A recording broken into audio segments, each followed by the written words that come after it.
When people walked into Walmart and saw a display, they demanded something should be done about it. A North Las Vegas Walmart came under fire when shoppers were left aghast by a controversial clothing display. While retail displays are strategically placed to draw the attention of shoppers, this one got a reaction no one likely anticipated when it was seen by thousands of people. Calling it racist and insensitive, photos of the display from the Lake Mead and Rancho Walmart were posted to social media, eventually drawing the attention of news outlets as shoppers demanded that someone should be punished for the display. However, some don't see an issue. KTNV Channel 13 Las Vegas reported as they asked, is a clothing display in a Las Vegas Walmart really racist?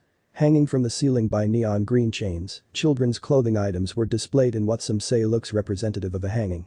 People saw anything ranging from people hanging from the ceiling and mannequins of people hanging from the top of the roof to something much worse. One said it was offensive because people kill themselves, but most of those who took issue did so because of race. Since some of the attire was black, many became furious as they felt the display was a racist gesture.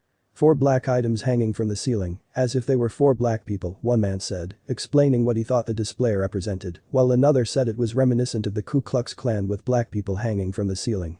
But there were those who saw things entirely differently. Definitely creepy looking at best. Why not just hang individual articles of clothing instead of whole outfits? One person asked on a discussion forum, where another chimed in, most of the ones I saw in the video were 3 shirts hanging one above the other. I did not see whole outfits. It was not the best display of clothing. How can I get a good look to see if I like it if it is 5 meters in the air, but I don't think it was racist.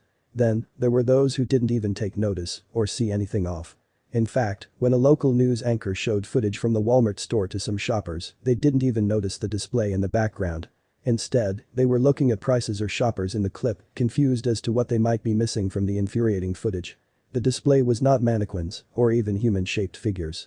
It was simply made up of empty clothing items, and up close, they weren't even outfits, but just random tops of various colors. So, are 3 tops or jackets hanging in a row still offensive? Some say yes. Even when presented with this information, some who were offended were not reassured. When asked if the facts of the matter changed his opinion of the incident, one man responded, not really, no, asking, why would you still display 4 black items hanging from the ceiling? The display was removed, although the store's corporate office did not provide comment.